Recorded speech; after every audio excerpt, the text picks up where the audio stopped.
Sif's blood. Barely survived that encounter. I'll bring you a new transmission.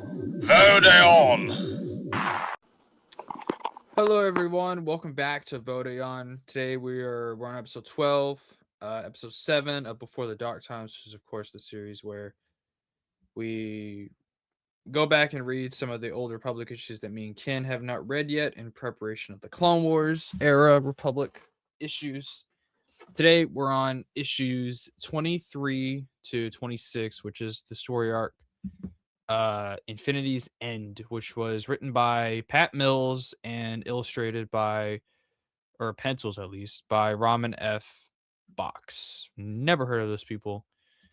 That's the damn Jedi versus Sith artist. Oh. Ah, That makes sense because that art Kinda looks a lot like tracks. this, so that makes sense. Anyway, so originally the plan was we were gonna skip this story, which in fact we actually didn't even have it on the timeline, or on the reading order rather. But I was reading through the first couple of pages of Darkness, which is the next story arc, and it was like mentioning like a mission on Dathomir that Quillen Voss had undertaken. I was like, what the hell is this? That's what I saw, and then when I was reading it, Yeah. I was like, what the hell So is then this? I told Tidus about that. I'm like, yeah, we should probably add it. So it's only 4 issues. It's not gonna hurt nothing. But Tidus, what do you want to provide like a general summary of the story? Yeah. So the basic summary of the story is that the council will, and from what we see, Mace Windu sends Quillen Voss on a mission to stop the Dathomirian witches from like manipulating like these aliens from the galaxy's like ancient history to Qua, because the Dathomirian witches want to like use their technology for like malicious reasons, like to destroy the Jedi. So he gets thrown in slavery, and he basically kind of like claws his way out into like stopping them, like from a ruse.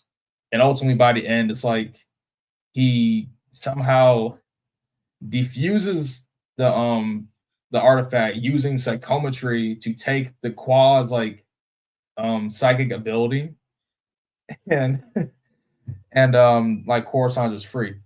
And then the witches get stopped, and at the end of it, there's a character that was with him named Roslai, who he took into custody and then killed because he felt that there was still like goodness in her, kind of like him, where it's like he's dark, but like there's still light to him. So they gave her a second chance, quotation marks. But that's pretty much the whole story. Yep. So there's a lot of Dathomir, a lot of Night Sisters, which I personally love because Cool. yeah, and it's pre-CCW Night Sisters, so there's a bunch of lore from Course of Prince Leia. In fact, the Qua, I was reading about this. In Course of Princess Leia, they're mentioned as just the Blue Mountain people, something like that, just the blue people. And they're actually given a species name and a little bit more backstory in this, which is pretty cool. They're basically like dinosaurs, like blue dinosaurs. They remind me a lot of the Cicero, actually. Cicero, the blue They actually Cicero. might be related. Well, I don't know if it's confirmed. It might be related in the universe. Be kind of cool. But or maybe not. I guess not every dinosaur is to be related, but yeah. So I'm gonna go ahead and give my thoughts on the general story first, and then I'll let you guys take it away. Basically, I thought it was pretty good. I thought it was weird though because they didn't like make any sort of references to like Ayla Secura. Even though that was chronologically, this takes place before Hunt for Aura Sing, which I know we've already reviewed, but this is like right after that, right after Twilight. So, but other than that, I mean, like the nicest stuff was a lot of fun. I mean, they got to ride Rancors and obviously the Quar, and he gets to learn about them. I don't know. Dathomir, the actual surface of the planet looked desert-like. It reminded me a lot of Korriban. In fact, it's interesting because like they had like these pyramids. In fact, you can actually see it on the cover of the first issue here, which I have on screen. Um, and it kind of it reminded me of like ancient Egypt and like with the slaves and stuff. In fact, there was like a scene where they were like moving along the queen of the Night Sisters. I forget her. What was her name? Sort of the Z. Zalem. Zalem. Yeah, that's right. And like the slaves were like they looked like they were wearing like ancient Egyptian like head dresses and whatnot. It was kind of cool. It's cool. But the character that I found the most interesting and fun to read about was Ross Lai, who is like she's kind of like the main antagonist. Well, not at first, but she eventually kind of becomes that in the end. Well, I don't know. But I thought she was cool. She's like this the son of or the daughter of the Night Sister Queen Zalem. Well, that was her name, right? Zalem. I prefer. Yeah, it's Zalem with a Z. Yeah. So she's daughter of Zalem, and she's first introduced as like this ugly, like she's like this just child that she didn't care about because she was ugly or whatever. But it's eventually revealed that she was disguising herself that way to get back at her mother, who had her father was once a slave and kind of just abandoned like all the other slaves. So she kind of wanted to get back at her mother for that. But then she kills her mother and then kind of takes over, but Quinlan stops her, as Tidus mentioned. So I thought she was really cool. The artist definitely had a thing for Night Sisters, I think. Yep. Just a little bit. Oh, you can say that again. You can say that. The Night Sisters are a little raunchy in this one. Yeah, there's definitely some gooner slop in this book. There's some dummy mommy-esque allegations going on here. I don't know about all that, Kim, but I mean, if you read into it. I mean, she was a badass. I thought she was the best character of the book, to be honest with you. It's not like Twilight. Twilight was a very Quinlan focused story. Quinlan is the main character in this, but it's not like focus on his character a whole lot. It's just really him on a mission. Now one thing I didn't really care for is, and I kind of have this issue with Star Wars sometimes when they do this. In the end, it's revealed that the damn Night Sisters are trying to destroy Coruscant. And it's like, that's a really big deal. I mean, and it's weird that it's regulated to like a 4-issue comic and probably never mentioned again. So, and I find stories like that weird. It's like, well, you have this like universe, or like narrative, like this super important, logically super important, but it's not. It's kind of passed along as just one, adventure. I don't know if that makes sense to you guys, but yeah, I find it weird when Star Wars EU does it sometimes, obviously. I find that weird. I mean, they do it a lot. It's like, it's like you have like your storyline of the week where it's like some big badass MacGuffin that could like rival the Empire, like destroy like a whole planet or so. But it's like always relegated like some small thing. Like the Droids cartoon, for example. In like one of the first few episodes, the From Gang, I think they were called. They were really making a super weapon called the Trigon, which it didn't have like Death Star capabilities, but it was kind of like bordering on that tier. But it's just like there's nothing in the whole EU or like any Star Wars anything like references to Trigon. It's not really important. It's just something that happens, For like to have a plot, to have like some drama going on, it just happens. Yeah, and that happens all the time in the EU. So I'm not like gonna crucify a story if it does that, but I don't really like that. It's weird. It's strange when you have this like, oh, they're nearly about to destroy Coruscant, and had Quinlan not interfered, they would have done that. One Jedi is the difference between the Republic being destroyed or not. It's just, and the fact that it's probably never mentioned again, I think is really strange. But otherwise, it's a decent story. I liked it. For me, it's a little weird that it's like, well, let's just destroy Coruscant. It's like there's a million other Republic planets you could just destroy instead of Coruscant, but I guess it's a symbolic thing for the Night Sisters. Yeah, because the Jedi are there. It's not really because of the Jedi, it's more so because of the Jedi. Yeah. Because, they were, if you guys don't know, the Night Sisters are descended from a Jedi who was kicked out of the Order. So Indeed. anyway, Kim, what'd you think about the comic? I think my thoughts are similar to your thoughts, but I'll elaborate on my own by saying I kind of like Quinlan in this. Like Quinlan's kind of like a baller, like Chad, just like doing his like mission, beating people up, using his powers. He's, like definitely again, like with Quinlan Voss in the EU versus canon Quinlan. He's like a surfer dude, and this he's like an actual fucking character and not some dickhead. Which I like. Got some badass fight scenes. There's the one character when him and the Given get put into like the pen, the lizards. The one big dude kind of reminds me of a Berserk character. It was fucking Donovan. I couldn't stop thinking about fucking Donovan. They have the exact same face shape. I thought it was fucking funny, but little fucking reference there. But Maybe. they have the exact same like round fucking head. Like his like head's like disproportionate to his fucking body. But yeah, they're both freaking meatheads, dude. I'll They're have to show you guys a picture. I'll have to show you. I think Tidus knows who Donovan is, but like it's just I don't know. It was fucking funny. And then the beginning, I was kind of confused by that because I don't know, like it's the beginning. The cruiser's getting sucked into like the black hole or wormhole or whatever. I'm not sure I picked up on that in relation to the rest of the story. Well, that was sort of like the Cataclysm event that led the Jedi to investigate what's going on with Dathomir. They learned that Dathomir, or more so the Night Sisters, were responsible for that. Oh, didn't pick up on that immediately. But It was in like one text box. Yeah, so it was like you blink, you miss it. Oh yeah, but it still gave the reaction of the captain like watching his ship go down. The fucking fiend face. Fiend face. And then the fucking the dialogue where it's like, just before we go down, Captain, there's something I gotta tell you. I fucking hate you. Yeah, that was awesome.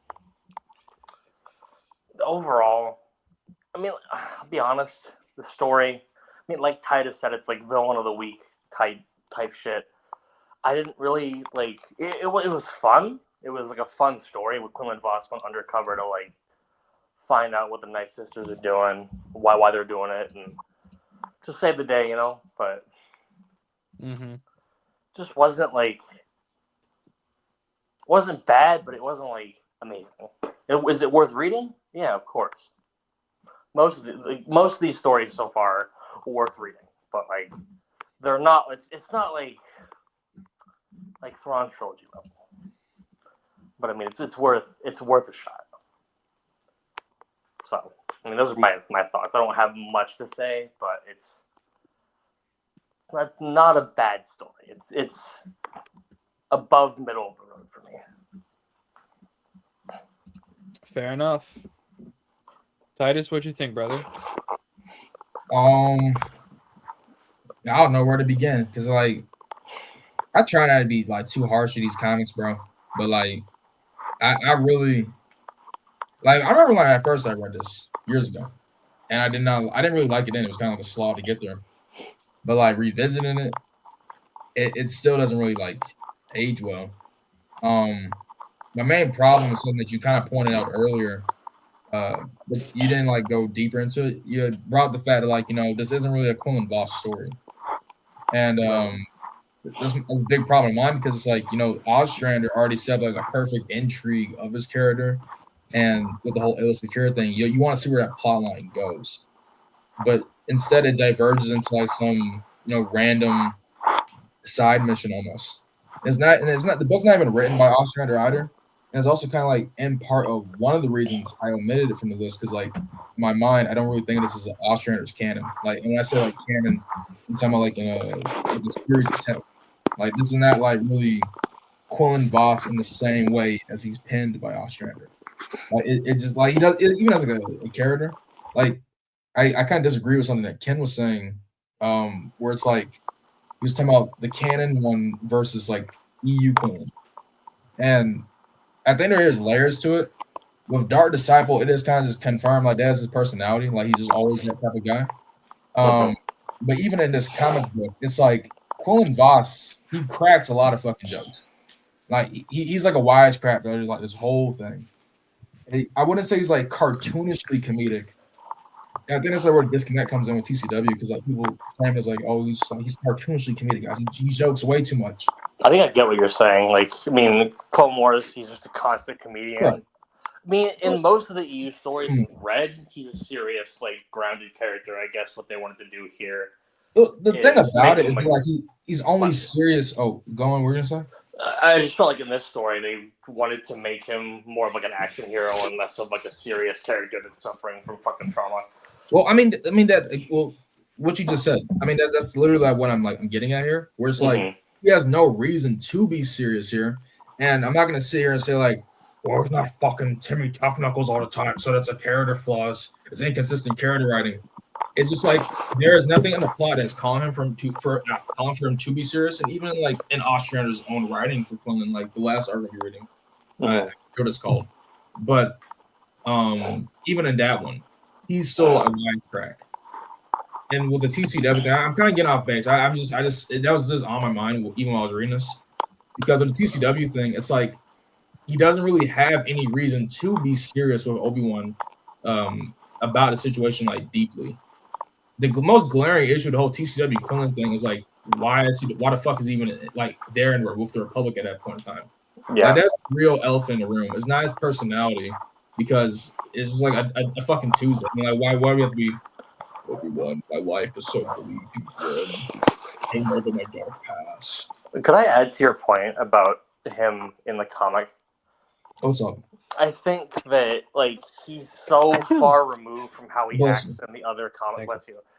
He's so far removed from how he acts in the other comics that I've read that I feel like he's just entirely disposable and interchangeable. You could replace him with like Plo Koon or like Mace Windu or like an entirely just different character, and it just wouldn't change a thing. I mean, maybe. I think maybe better with Mace, not Plo Koon. I mean, I don't know. Plo Koon has been depicted as witty before. I was just trying to like just illustrate like, you know, the discrepancy with TCW. I think like people really do make like a mountain out of an anthill with it, and it's like they almost kind of like they get at like what's the issue, but like they kind of miss the point. Like, what is the issue? Anyway, to the comic itself, it's just kind of like I said, I would appreciate it more if this wasn't like a side mission, because it's like it's almost like you're blue balling us, like, you know, as like as an audience. Like, imagine you finish like you wait fucking 5 months for Quillen's story to pick back up after hunting for ore shit, and then you're like, oh, man, I can't wait for Quillen to come back. You know, I'm really excited where his story goes. Sorry, buddy, you gotta wait another 4 months so you can get the darkness and get to the real arc.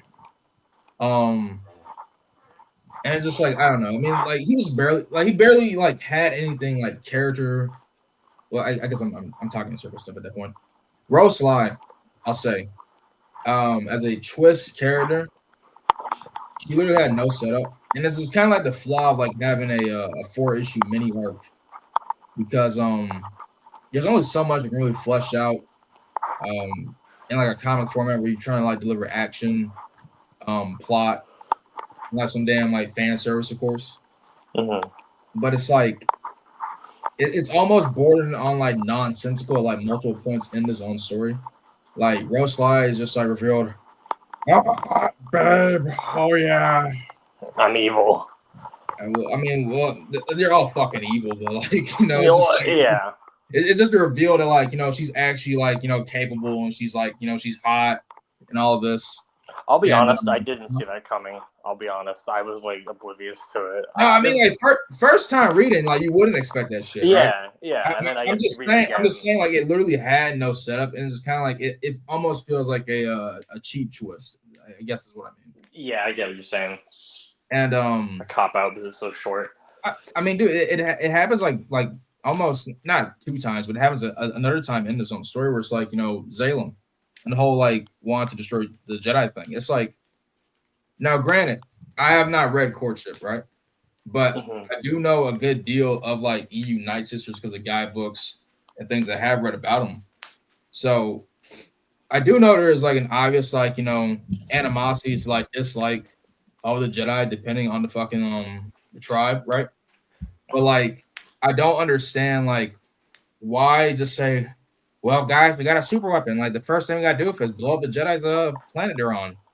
And it's just like, I don't know, man. I feel like that's kind of like they don't really give any explanation to why Zayla wants to do what she does. I guess that's what I'm trying to like say. Yeah. Like, her motivation as a villain does not make any sense because like it's underdeveloped. And they even not underdeveloped, it's not developed at all. So it's just kind of just like a cause action thing. Yeah, it just feels That's like fair. she's cartoonishly evil for the sake of it, because she has literally no motivation. I mean, yeah, like you're just making a conflict, saying like, well, I'm not a Jedi, I'm a Night Sister, and fuck the Jedi. It's like I could maybe buy it if there was like some explanation as to it, or like some exploration of why she has a dislike for Jedi.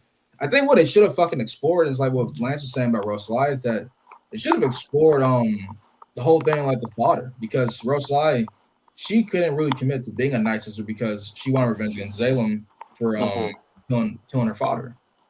And it's like, I'm not gonna say like that's the most interesting thing, but like that's something you could actually work with more. Like maybe have it so like the father is like a Jedi or something, and maybe like she's trying to like lash out as like vengeance by destroying the fucking like Coruscant. That's not like a golden explanation, but it's better than nothing.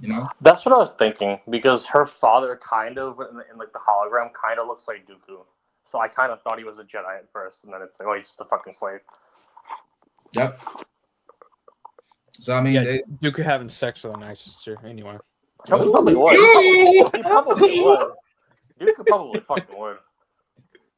I wouldn't put it past him. That dude has riz. Yeah, Dooku, that old ass man. Got has rid, riz. guys. You want to come to my bed, kid? but That Yeah. does not sound I like mean, Dooku. I don't know, man. I mean, like, they could have done that shit at least. It's like all these like Uh-huh. story of the weeks, just all the fucking plans and the villains are so fucking half baked. I don't know. I'm not gonna say like all of them are like half. Oh, yeah. Kind of like this one is just kind of just done without like thought. It's like and another thing like the action too. I was not impressed with the action, but like I said, like this art. Ramon F. Box, he is a good artist when the script suits him. Like he did Jedi vs. Sith. Jedi vs. Sith was a very action-packed comic book. Like I think like he did very nice on that. I believe he did Jango Fett Open Seasons as well. Let me see. Did not know he did Jedi vs. Sith. I have to read that at some point. I have not read that Jango comic. Fett Open Seasons artist. Let me see. Yeah, it was a Ramon F. Box. So like Open Seasons is a great fucking comic book, right? Hell yeah. But I never read it. Huh? Unfortunately, I've never read Open Seasons. Well, you got to read it one day. I know. I have. You gotta read it one day to see all the I hype own on it. It's in my. It's dark my room. favorite story, dude. My favorite stories. I own it physically, so I'll have to get to it at some point. Well, yeah, man. You got to get to it at some point. But I was just saying, like, the artist, I'm not going to shit on him intentionally because it's like he has done good work. But in this particular comic, it's just like, Claire's not enough like Jedi action. It's like, of course, he's like undercover and he can't pull the lightsaber. Yeah. But it just kind of feel like, it's almost like, what I was expecting out of a Queen Voss thing. Because it's not like he has like fucking hand-to-hand established like martial arts abilities that you're gonna like be hyped about. So it's just kind of just like bullshit that happens where like he's fighting like using the force. Like he used the force to like activate a laser gate on a Rancor in like the first issue. I mean, also in Darkness, he's doing a lot of martial arts and kicking people in the face. I know he does. There's in that Darkness. too. He does in Darkness, but I'm just saying, like at this point, like I'm trying to speak like in a real life sense, like when it's published, like you wouldn't have any expectations for that. So that aside, just like all these force powers is just kind of like weird, and it's almost like the psychometry thing. Like I think, I could be wrong. Because psychometry could be a power that was made before Quillen. I don't know if it was. It might have. The specifics of like how it even works as an ability is like really undercooked because the whole ending of it, like oh shit, Zalem used the Qua's hand to activate the MacGuffin that's gonna blow up the planet. What is Quillen ever gonna do? Like he doesn't have like the Qua's hand because like it's fucking dead. Oh, we revealed that he used psychometry on the building to get the psychic energy that's only in the Qua and transfer it to his own body. It's just like really weird. That shit is plot armor, bro. Like that's like it is. Like it's like they realized that they written themselves into a corner. It's like, well, oh shit, he's surrounded, he's got betrayed, there's about to blow up Coruscant. What will he ever do? Well, actually, psychometry. I mean, literally, that's it. Like, actually, psychometry allows him to use the psychic abilities of another race. That's like fucking Sukuna. You pulling out Daddy Maharag out of fucking save him from Gojo. He's rogue. He's rogue, dude. He's fucking Quinlan fraud. It stole their powers. That's just like it's just like just nonsensical though. Just like because it happens at like the peak of the conflict, right? Where it's just like going down, the stories get intense, and they're like, well, shit, like how's he gonna get out of this one? His lightsaber's not in his hand. Well, I mean, it's like it's even more ridiculous. But I think at that point when he turns the weapon off, it's already coming at Coruscant. He's like, well, actually, with this treasure, I summoned bullshit psychometry fucking plot device. Yeah, stopping the fucking laser. I mean, that's how that happens. And I might be like being a dead horse, just like with how dumb it is, but it's just like it just really started to set me off because I felt like that it is like a sloppily, not like flop, but I do think like this is not a good comic. Like I'm not gonna say it's like okay or it's mid. I just don't think this is a good comic. And even with like the whole like darkness thing, it's like yes, Ostrander does reference the story, but it's more so to keep continuity of the head. Like saying like last off on Quillen Ball Z, he was on fucking Dathomir fucking around with slaves and he diffused a plant destroying device. Anyway, on to the real story. And then like that's how that happens, This is not some crucial reading to get darkness. This shit is like a low-key a footnote. And it's I don't know, man. Like, and even with like dude, I forgot about him. Mace Windu and AC-10. I forgot about those two motherfuckers. So the whole scene. My problem with Mace Windu and AC-10 is that like they don't do anything in the story. Like really, if you want to make this more character focused, get rid of all the pages with them on it. Because really, what they're there for is to give like real-time exposition about like what the fuck is going on in the plot to the reader. Because like Quillen Voss can't get all the answers when he's like undercover, It's like saying, "Oh, I wonder what the Qua and the Qui is," and then like Mason's like, "Well, AC-10, if you don't know, the Qua is an ancient race that used these stargates or something to transport from world to world or some shit." And AC-10's like, "Oh yeah, Mace, yeah, I get what you're saying, man. Yeah." And like it cuts back to the action, but it's just like they do that like 2 or 3 times, and it's I don't like I said, I don't want to say it's like sloppily written, but like when you have villains that don't have clear motives, characters are just like existing as like expositors, like what the hell's going on in the plot, in the lore circumstances. I don't know, man. Like it's not good. Like it's not good. And like, I don't think I can. I mean, I don't even like. I'm trying to find something positive to say about it, But I don't know what positive to say about this shit, bro. I mean, like, there's a given character. There you go. He's cool. The but he dies.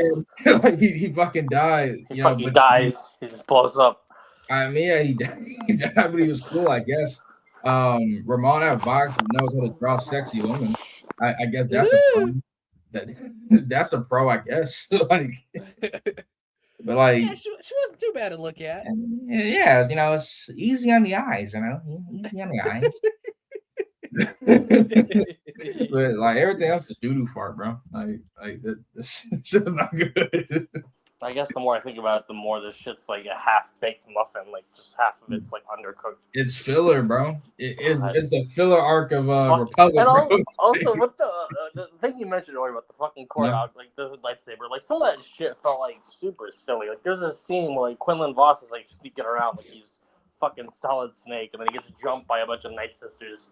He fights them for like a panel, and they're like, "Oh my god, guards! Go, we need more guards!" And then the next panel, he's like, "Oh, I fucking got arrested." I'm like, what the Yep. fuck happened? Ugh. The more I think about it, the more this comic is kind of bad. Slop. I don't normally change my opinion like this quick, but like this is just hard to ignore the fucking signs. That's why I advise skipping it, bro. Like, I mean, the only thing I can really say, like, the only reason not to skip this is if you are like diehard about reading every Republic issue, and if like you want to see more exposure to like EU Night Sisters. Like that's my like the only reason I can even like conceive of why the fuck you should read this. If you're like, But if Yeah, you're, if you're if like, you're you're looking a for slop. like, basically. but if you're looking for like some damn deep follow up to like what the hell Ostrander is writing about Quinlan, you're not gonna find it here. No, hell no, he won't. This is some And- interchangeable action slop. I mean, quite literally. Well, It's unfortunate because I thought this story was gonna be more than like what it is. I mean, it really could have been better if they cut out like the Mace Windu CC10 stuff, and if it extended. If these arcs are like 6 issues, and I said it's like last episode, I think that these plots would be way more tighter if it was like a 6-issue arc instead of being a 4-issue arc. Yeah. Like, because there's like this shit just starts happening, like, you know, rapid fire, and it's like it's given no room to grow, breathe, and it's, I don't know, by the end of it, you're just kind of thinking, oh, that was kind of cool, but like I think about it, it was kind of fucking stupid. You know, like, Yeah, it's just a lot of potential here, but in the end, it's just like wasted. ass. Fucking wasted. Wasted If potential. I use my brain for a second, this is not good. If I use my brain for more than 0.2 seconds, this is kind of shit. I use my brain Fuck. power. I use my old noggin. I mean, this was just over and height moments for Quinlan, and that's Quite fine. literally. Or Quite fucking literally. and sex. This whole story Oh, yeah, is that's the it. equivalent of like just Gojo opening his domain for like more than 2 seconds and just lobotomizing me. Fucking. Now, Here's what I'm I'll sorry, say. I can't stop with the JJK references. I've been on the What- fucking what's that, JJK Lance? hype train. So like, I like the Night Sisters shit in here because this is like, because I've read Courtship, and I thought, well, Courtship wasn't a perfect book, but the Night Sisters, all the Dathomir stuff on that planet was really, or on that, in that book rather, was really, really, really good. And this is complete in continuity with it. Now, what I do want to say is, I think Davy Boy read this shit, and he's like, "Yeah, I'm gonna base Mother Talzin off Zalem, because the Yeah, he similarities most is- definitely that did, definitely dude. Like, fits. their designs are too damn similar. they're too fucking yeah, they're similar. very similar, and I the was thinking the personality same type thing. are similar too. Well, actually, well, Talon Like, I can or just imagine Talzin, Salem sounding like Mother Talzin. Like, Talzin, I think Talzin was a little bit nowhere near as aggressive as Zalem, but Zalem, their designs are very similar. I think Dave read this comic and Oh, Davy boy. it got It's inspiration. funny because like you're probably asking like, no, I know what you're talking about. I obviously based Talzin's design on Maul's concept art. What do you mean? You know, guys, like I read a couple of like EU You- comics. I thought they were cool. I think some 'Cause- designs. Because I don't know if like you do know like, but one of Maul's concepts art, they label it now as like Night Sister Sith Witch, I think. But like Mhm. what Talzin looked like and what Zalem looked like, that was a prototype design for Maul. Yeah, I've seen that art before. Yeah, I know what you're talking about. Yeah.